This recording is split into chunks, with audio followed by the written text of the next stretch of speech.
हे WhatsApp buddies. तो यार आज की हमारी मूवी का नाम है द अर्थ रेस्क्यू।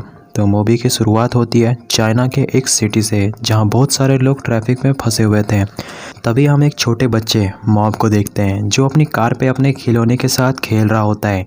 और वो बच्चा जब बाहर की ओर देखता है उसे दिखता है कि सामने पड़े टेबल का सामान हवा पे उड़ रहा है। और सभी लोग फिर रोड पे आकर आसमान पे देखते हैं जहां उन्हें आसमान में एक बहुत बड़ा मॉन्स्टर दिखता है। किसी को कुछ समझ नहीं आता कि ये कहां से आ गया है और वो मॉन्स्टर अब धीरे धीरे धरती पे पड़े सभी चीज़ों को अपनी ओर खींच रहा होता है। ये देखकर सभी लोग काफ़ी ज़्यादा डर जाते हैं और वो वहाँ से भागने लगते हैं। तभी कुछ छोटे क्रिएचर उस बड़े मॉन्स्टर से बाहर आकर सभी लोगों को अपना शिकार बनाने लगते हैं। तभी हम यहाँ पे एक आदमी को देखते हैं जो अपने छोटे बच्चे को क्रिएचर से बचाने के लिए एक छोटे से सुरंग पे छुपा देता है, लेकिन क्रिएचर उस आदमी को मार देता है। अब मूवी का सीन शिफ्ट होता है 20 साल बाद, जब पूरी दुनिया पूरी तरीके से तबाह हो गई है। धरती के चारों तरफ सिर्फ बर्फ ही बर्फ है। अब जो 20 साल पहले जो लोग बच गए थे वो मॉन्स्टर से बचने के लिए अंडरग्राउंड सिटी को बना लेते हैं।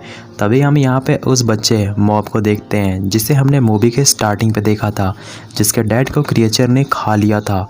और मॉब जब घर पे होता है तो न्यूज़ चैनल पे दिखाया जा रहा होता है कि उस मॉन्स्टर को मारने के लिए इंसानों ने एक पावरफुल हथियार बना लिया है। लेकिन मॉब को यह सबसे कोई भी लेना देना नहीं है, क्योंकि मॉब एक स्मगलर है जो ज़मीन की सतह पे जाकर सामानों को इलीगल तरीके से अंडरग्राउंड सिटी पे लाकर बेचता है। मॉब के इस इलीगल काम पे एक लड़की सोसा भी शामिल होती है। मॉब स्मगलिंग किए हुए सामान को एक गैंगस्टर के पास सेल करने के लिए जाता है जो कि मॉब का पार्टनर भी है। मॉब उस गैंगस्टर से कुछ डील कर पाता, गैंगस्टर के आदमी उसे पकड़ लेते हैं और मॉब के दोनों हाथों को वो उबलते हुए पानी पे डालने वाले होते हैं, क्योंकि मॉब ने जो पिछले बार कैंडी उसे सेल की थी, जिसे खाने के बाद गैंगस्टर की बेटी का मुंह पूरी तरीके से सूज जाता है। और गैंगस्टर इस बात से काफ़ी ज़्यादा गुस्सा होता है क्योंकि कल ही उसकी बेटी का स्कूल पे डांस कॉम्पिटिशन है। तभी मॉब मौका मिलते ही एक क्रिएचर गैंगस्टर के ऊपर फेंक देता है और वो वहाँ से भाग जाता है। गैंगस्टर काफ़ी ज़्यादा डर जाता है, लेकिन उन्हें समझ पे आ जाता है कि यह नकली है। जैंग के लोग मॉब का पीछा करने लगते हैं और वो मॉब को एक बिल्डिंग पे पकड़ लेते हैं। वे मॉब जैंग से बचने के लिए उस बिल्डिंग के टॉप से कूद देता है।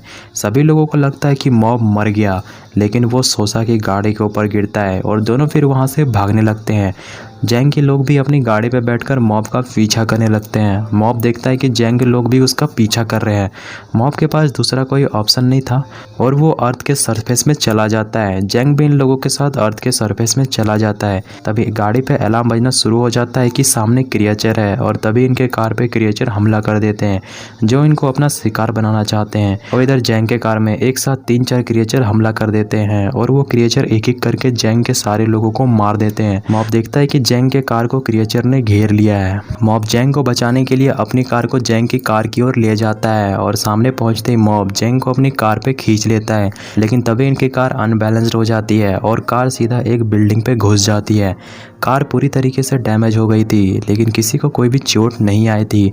तभी इन्हें किसी चीज़ की आवाज़ आती है। तभी मॉब को कार के ऊपर वो क्रिएचर दिखता है। जैंग एक पत्थर उस क्रिएचर के ऊपर फेंकता है, लेकिन उसे कुछ भी नहीं होता। तीनों वहाँ से भागने लगते हैं। क्रिएचर भी उनका पीछा करते करते काफ़ी करीब पहुँच जाते हैं और वो तीनों को खाने ही वाले होते हैं। तभी वहाँ सोल्जर आ जाते हैं और वो क्रिएचर के ऊपर अंधाधुंध गोलियाँ चलाने लगते हैं, लेकिन वो क्रिएचर काफ़ी ताकतवर होता है। तभी एक सोल्जर एक बड़े से गन से क्रिएचर के ऊपर फायरिंग करता है और वो वहीं मर जाता है। तभी सोल्जर उन तीनों लोगों को पास बुलाकर पूछता है कि तुम अर्थ के सरफेस से यहाँ कैसे पहुँच गए। तीनों कुछ भी नहीं बोलते हैं। सोल्जर जब उनकी आईडी कार्ड को चेक करता है तो उन्हें मालूम पड़ता है कि यह एक स्मगलर है। सोल्जर लोग उन्हें जेल पर डालने का फैसला करते हैं। तभी एक सोल्जर अपने कैप्टन से कहता है कि हमारी कार पूरी तरीके से तबाह हो गई है।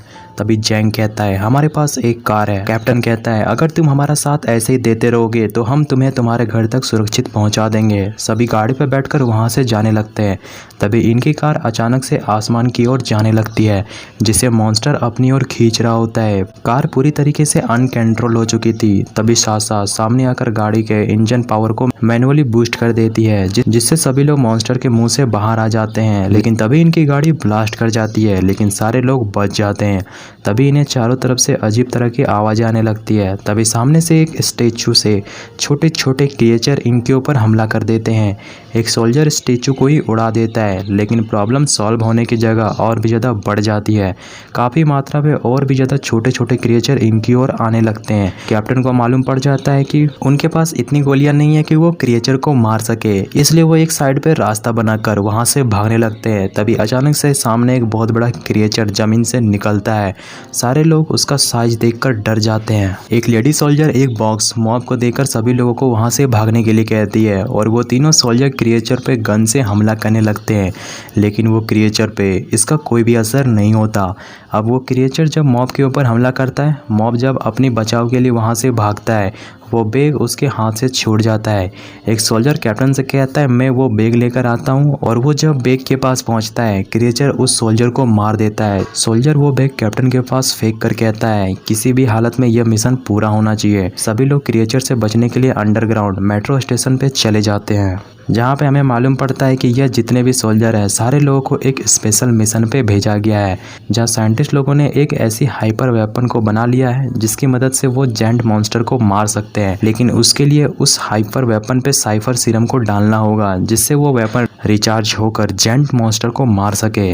अब यहाँ पे सोल्जर अपने साथी के मौत का जिम्मेदार मॉब को मान रहा होता है और वो उससे कहने लगता है कि हमें यह मिशन अब यहीं पे खत्म कर देना चाहिए। तभी कमांडर आकर दोनों को शांत करता है और कहता है कि हमें जल्द से जल्द चेंडू स्टेशन पे जाकर मिशन को पूरा करना है। मॉब कहता है मुझे चेंडू स्टेशन का शॉर्टकट मालूम है। मॉब सभी को लेकर एक छोटे से सुरंग पे घुस जाता है।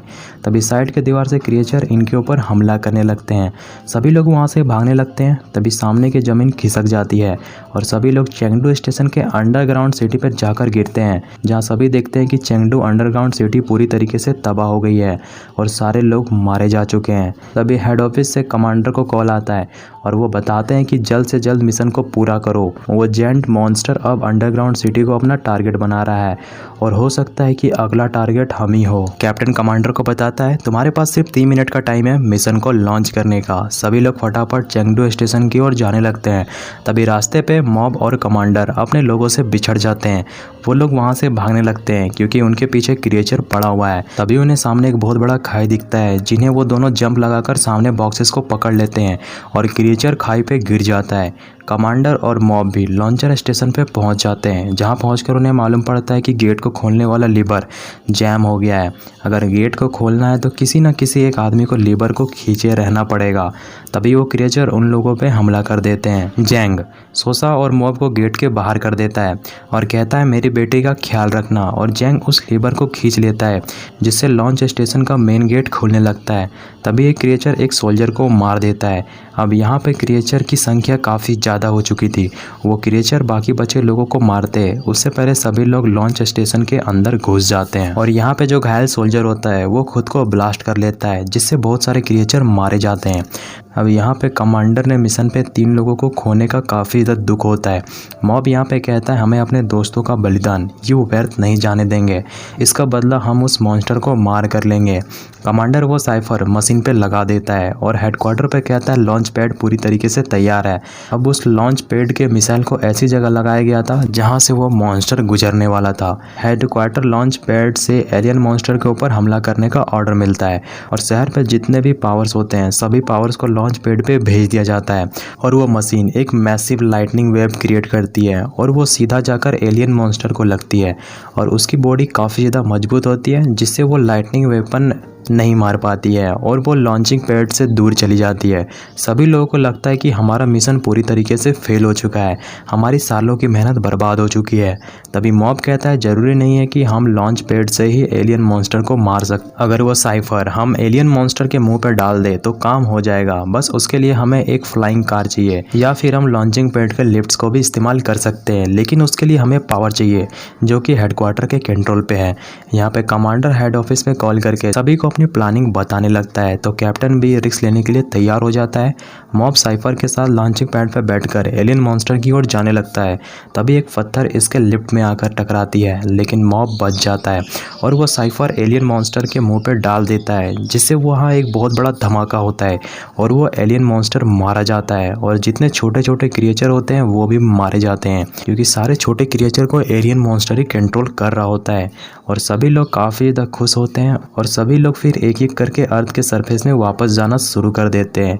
लेकिन साशा यहाँ पे काफ़ी ज़्यादा दुखी होती है क्योंकि उसे लग रहा होता है कि मॉब मारा गया है। तभी सामने से मॉब फ्लाइंग कार पे आ जाता है और वो दोनों मिलकर फिर अर्थ के सरफेस में जाने लगते हैं। और इसी के साथ मूवी यहीं पे